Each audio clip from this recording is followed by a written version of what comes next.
Our next speaker will set the scene. He gave us the World Wide Web and helped us to connect with each other more easily than was ever possible before.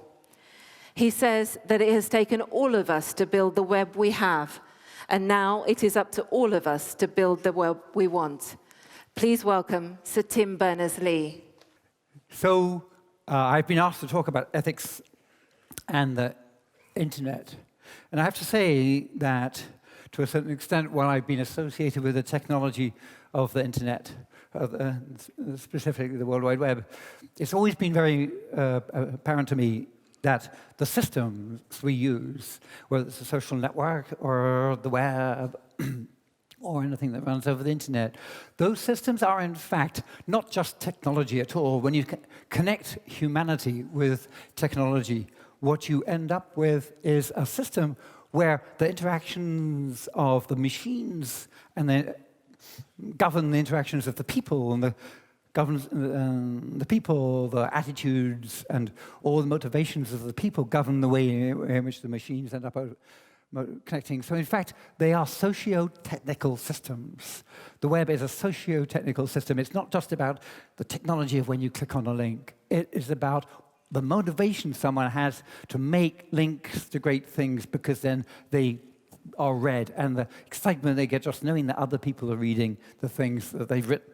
That was originally how the web spread as a socio-technical system. And so it is really important that we realize that they are governed by the protocols, the technical protocols and the technical standards on one side, which dictate how the machines are allowed to communicate, but also at the same time, equally, they are governed by the laws and the policies and the human motivations, and therefore by the ethics of the people who are part of it. So any time that you see a new technical thing appear before you on the web somewhere, you find somebody had built a new website, a new debating forum, a new whatever it is, then you probably have to help them figure out their own policy, because they've made a completely new world. They've made a way in which they made a social machine. They've made this machine which allows people to interact, and they need to figure out all of the appropriate terms and conditions and policies to a certain extent from scratch, because it's a different world. Every time you built something like Wikipedia, made what was initially suppose we made we make a technology which allows anybody to edit the encyclopedia. Well, that was great for a while when the first few people discovered it and collaborated, and then rapidly they had to change the policy. They had to rapidly bring in a meritocracy, and so now carefully Jimmy Wales and folks have honed that meritocracy so that by changing changing the way the policy, the way you become a wizard, the way you block people, they've introduced a whole lot of, if you like, bureaucracy around it, but that actually makes it work, and it's ended up becoming a very functional thing. So we must consciously decide on both of these things, both the social side and the technical side. It's often, we spend a lot of time in some circles worrying about the ethics, worrying about the terms and conditions and of things. But also, whenever you worry about a particular software platform and the ethical side of it, remember that you can also change that. Remember that these things, it's hard enough getting people to realize that climate change is anthropogenic, made by people. It should be blatantly obvious that Facebook and Twitter are anthropogenic. They're made by people, they're coded by people, and the people who code them are constantly trying to figure out how to make them better. And actually, they're constantly trying to figure out how to make them better for the world as well as they are concerned about the bottom line, but they're also concerned about the effect on humanity. So if you get to the point where you're talking about policy and regarding the social networking platforms as just being constants, as just being facts of life, of just being natural phenomena that we have no control over, you're wrong. And it's really important to engage with the technology people and help them, because they probably are trying very hard to figure out how they can make their systems more pro-human, more constructive. And so the world of technology out there is designed by both technologists and people doing policy, doing it together, and this is very important, to do these things together. So, as you talk about ethics, I suppose, whereas often we think about policy, about the word ethics tend to mean we should step back, and sometimes, to a certain extent, that means we tend to wonder about the more core, basic things. Are ethics basic? Are they inherent? I don't think so, actually. I think that ethics, like technology, is design. As we're designing a system, we're designing society, the ethical rules that we choose to put in that design, when they put together, the founders of the American Constitution, when they at one point they wrote the Declaration of Independence, he said that we believe these things to be self-evident. No, folks, nothing is self-evident, okay? Everything has to be put out there as something which we think will be a good idea.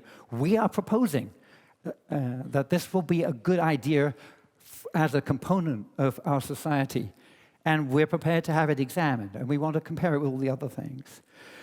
But there are some things, certainly. So there are some core rights. On the web, there is, and I suppose the most famous of those is privacy.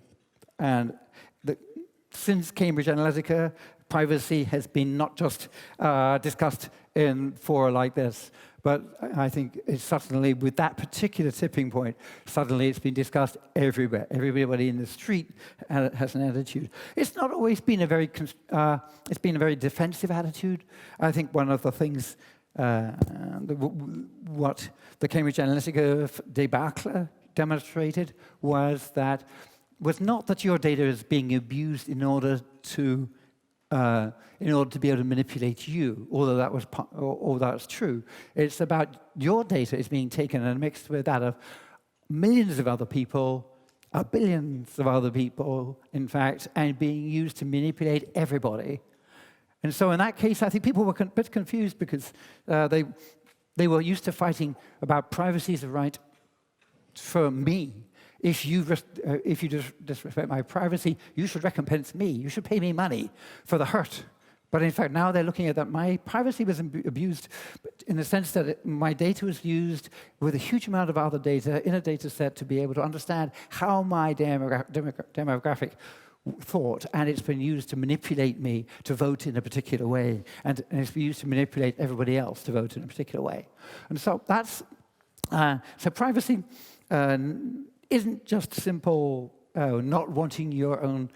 It's not just about not wanting your own data to be exposed, and it's not wanting the pictures that you took of yourself and without enough clothes on to be distributed publicly.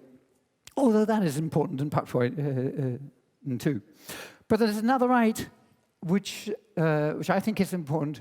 It's not just about being able to have my data not exposed. It also, to a certain extent, I feel the right to be able to share my data with whoever I want, and also the right to be able to get at all my data. And there's been a wonderful, Apple has just announced, thank you, Tim, that you could download all your data. Also recently with the data transfer project, Google, Facebook, Microsoft, and Twitter, and their partners announced that you will be able to download your data from one platform and put it into another platform. The important part for me of that is the download. One of the interesting things there is that they're saying that you will be able to, they're making a commitment, really, that are recognizing that my data is mine to control, but also the data transfer project people are putting in, they're making the commitment to do a lot of work, technically, on interoperability. There's a project which you probably haven't heard about, because we've only been public about it for 2 weeks, called Solid.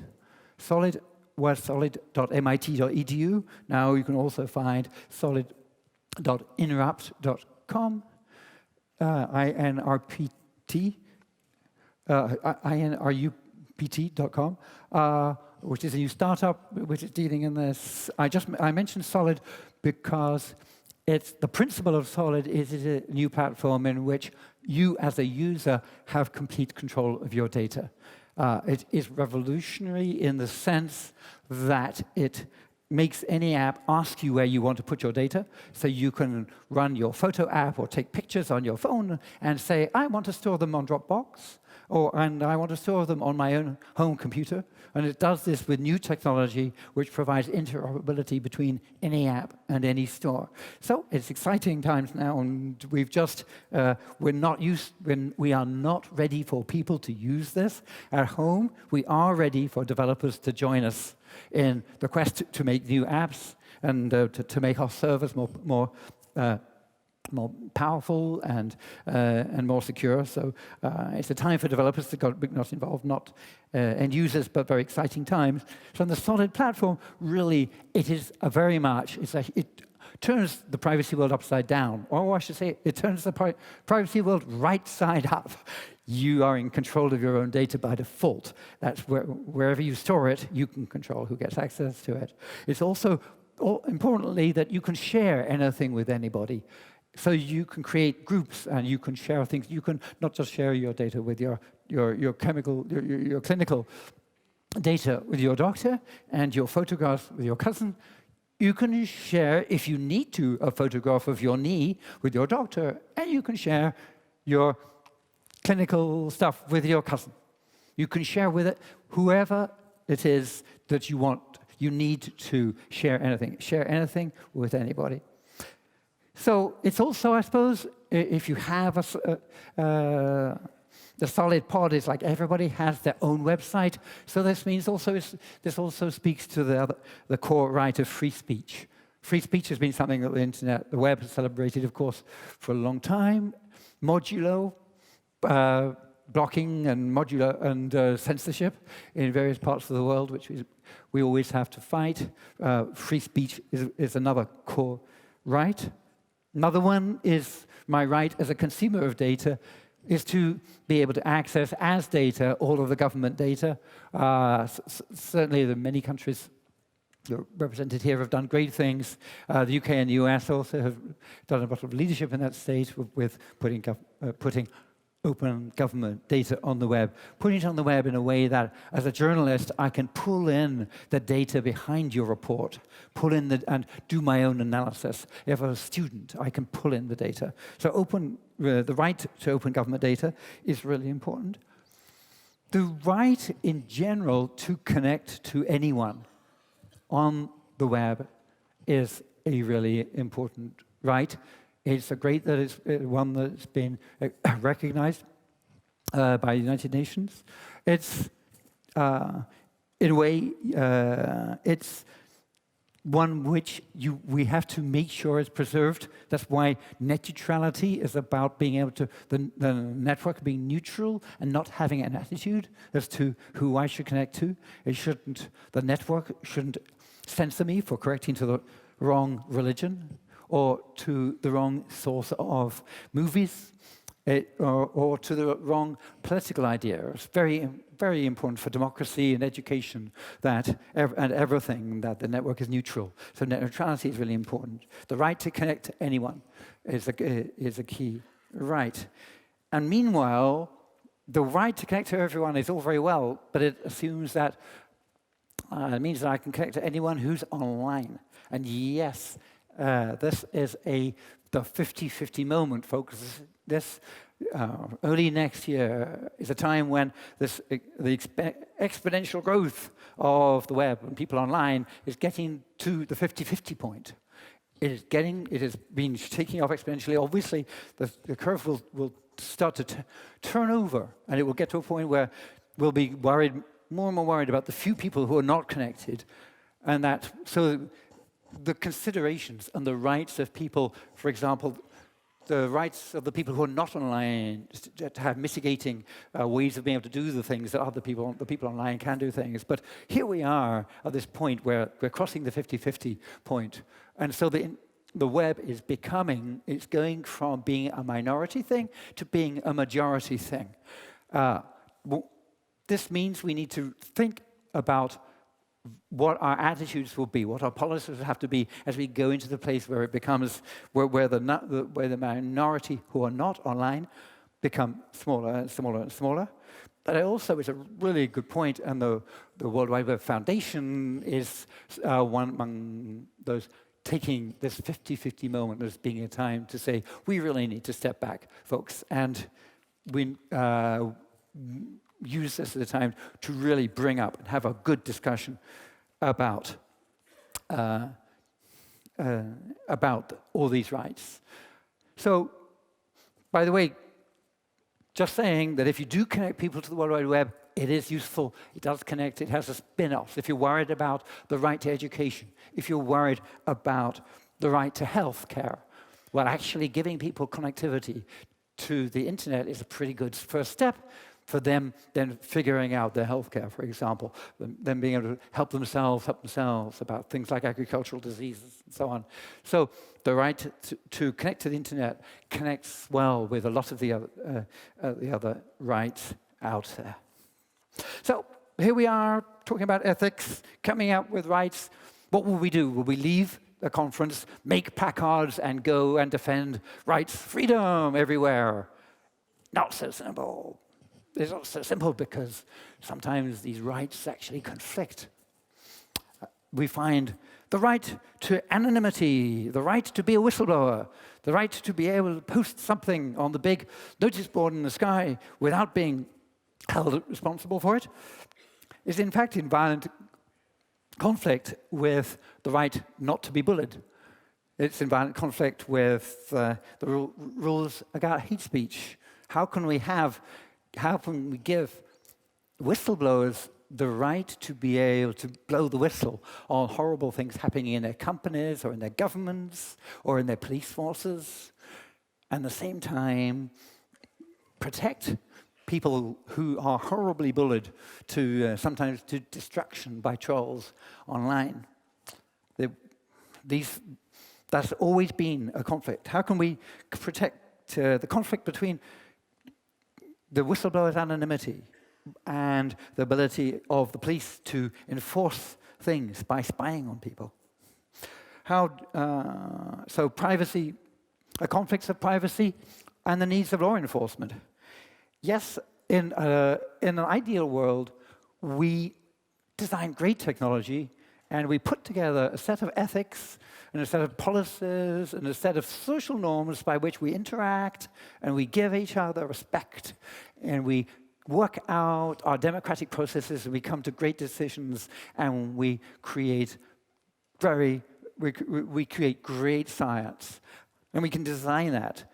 But whenever you design such a system, then there's always such a system is such that a bad person will be able to exploit it, and a bad person will be able to play the game and use the fact that we've been so open, use the fact that we've been so accommodating, and to their own advantage for criminal advantage. So whenever we build a system based on the way we think we would like to behave and we people ought to behave, also that we do have to have enforcement. The strength of a society you can measure, perhaps, by the extent to which it works, it had its discussions, it operates democratically and socially and culturally and artistically in a free way, with very limited intervention necessary for enforcement, and a weakness. So a government which has to constrain speech, for example, constrain debate, as an example of a weak system. And I hope we will see countries, bit by bit, each getting stronger. getting more confident in themselves to the extent that they can allow criticism, that they can allow open discussion. So, if you look at another conflict, while we all feel, that I feel very much that I want musicians out there to be recompensed. I want people to be able to sell their music online. I want to be able, the whole music scene on the web. I want to function so that if you write music, you can actually make a living, which is not really, unless you're very famous, doesn't sort of work at the moment. Meanwhile, we have a copyright law which was supposed to enforce that sort of thing, but seems to be horribly broken in many ways. And we have conflicts between people defending copyright on behalf largely of the wrong people, and meanwhile they're pushing back and with things like what I think is the very badly thought out Article 13, pushing back against free composition and a lot of the huge creative space which is the social networks where people paste in all kinds of memes, pictures, little bits of video clips, without worrying about exactly where they've come from, just in the flow, because whatever movie you've made has become, for a moment, the one frame from it has become a meme. It's allowing people to express one particular thing. And you know what? It's really important that people can express those memes without having to go back to the music producer and first negotiate copyrights on that frame before they put it up there with the little block characters at the bottom, which people think are so funny, but allow them to express the moment. So we've got that's another place we have conflicts between rights, the rights of the creators to be recompensed and the rights of people who are the other creators who are mixing their stuff to be able to freely mix. So it's like, there are many conflicts out there, and that's why life is not simple in these debates, why we will have to continue to have these debates. One of the things also we have to watch out for is the trap of the unintended macroscopic consequences. We tend to design systems like the web. It's that sort of microscopic system in the sense that it talks about how I will follow a link, and it tells me how I can publish a web page and somebody else can follow a link. To a certain extent, the technical standards talk about how individuals react. The Twitter system determines how, when you're looking at a tweet, whether you can press the button to retweet, and it will give you the option of replying and tweeting or tweeting. All that sort of design affects how one individual goes through one operation. But then the end result is that 1 billion people use the system, and they all, by doing these little things, they behave as a mass. They behave as a mass, which is retweeting things, which is spreading information, which is spreading disinformation. And one of the key things to realize when we set the policy, as well as when we design technology, is that the macroscopic effects of the things we do may be very related to the microscopic things in a very complex way. We don't have the science. We spend much more time looking at the science of understanding. If you allow people to retweet like that, will that mean that they will tend to spread more hate than love? Can you change the color of the button from blue to red and make it so that people will be more inclined to spread love than hate? If you make a system, huge system with 1 billion people in it, and you make it so that when you drop a drop of hate into it, it propagates but fades away. And when you drop a drop of love into it, it propagates and builds up and sees a lot more people. Then that's a nifty system that allows free speech, but it also persuades people to be constructive. So the trap of unintended macroscopic consequences is one of the things we have to watch out for when we do this. But despite the fact there are all these complications, it is really, really important that we have these meetings. It's really important. I think what the Web Foundation finds is that as a bunch of NGOs sitting there and protesting and having conferences by themselves doesn't really cut it. I think that you'll find, those of you in governments, you may well find that having discussions with governments doesn't cut it. And in fact, in order to make a sane world, in order to make a democratic world, in order to make an ethical world in which the values that we want work, we all have to get together. So we have to make sure, we have to get commitments from individuals as they use the web to be constructive. We have to get commitments from companies to make their platforms constructive. And we have to get commitments from governments to look at whenever they see that a new technology allows people to be taken advantage of, allows a new form of crime, to get onto it by creating new forms of law, and to make sure that the policies that they do are thought about in respect to every new technology as they come out. A lot of work to do, and a lot of discussion across the boundaries of individuals, companies, and governments, but very important work. And I thank you very much for allowing me to be a little bit of part of this conference today. Thank you.